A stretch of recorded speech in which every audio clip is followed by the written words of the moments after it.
اور تم سے ذوالقرنین کے بارے میں دریافت کرتے ہیں، کہہ دو کہ میں اس کا کسی قدر حال تمہیں پڑھ کر سناتا ہوں۔ ہم نے اس کو زمین میں بڑا اقتدار دیا تھا اور ہر طرح کا سامان اس کو عطا کیا تھا، تو اس نے ایک سفر کا سامان کیا، یہاں تک کہ جب سورج کے غروب ہونے کی جگہ پہنچا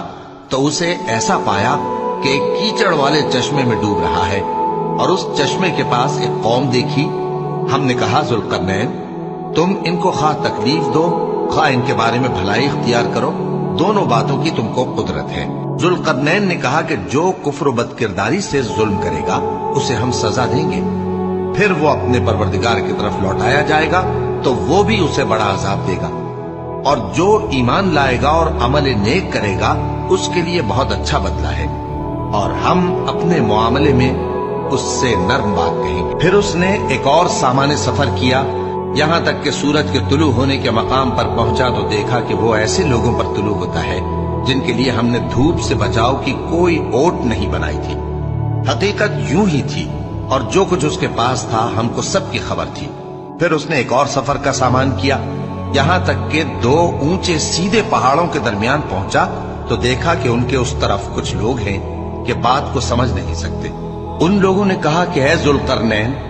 یاجوج اور ماجوج اس علاقے میں فساد کرتے رہتے ہیں،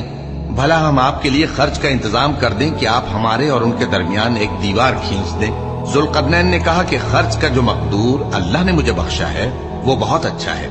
تم مجھے قوت بازو سے مدد دو، میں تمہارے اور ان کے درمیان ایک مضبوط رکاوٹ بنا دوں گا۔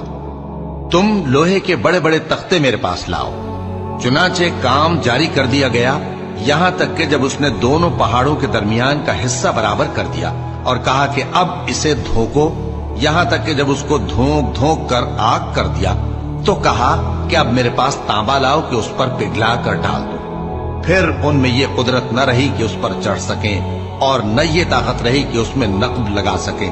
بولا کہ یہ میرے پروردگار کی مہربانی ہے، پھر جب میرے پروردگار کا وعدہ آ پہنچے گا تو اس کو ڈھا کر ہموار کر دے گا، اور میرے پروردگار کا وعدہ سچا ہے۔ اس روز ہم ان کو چھوڑ دیں گے کہ روئے زمین پر پھیل کر ایک دوسرے میں گھس جائیں گے، اور سور پھونکا جائے گا تو ہم سب کو جمع کر لیں گے، اور اس روز ہم جہنم کو کافروں کے سامنے لائیں گے۔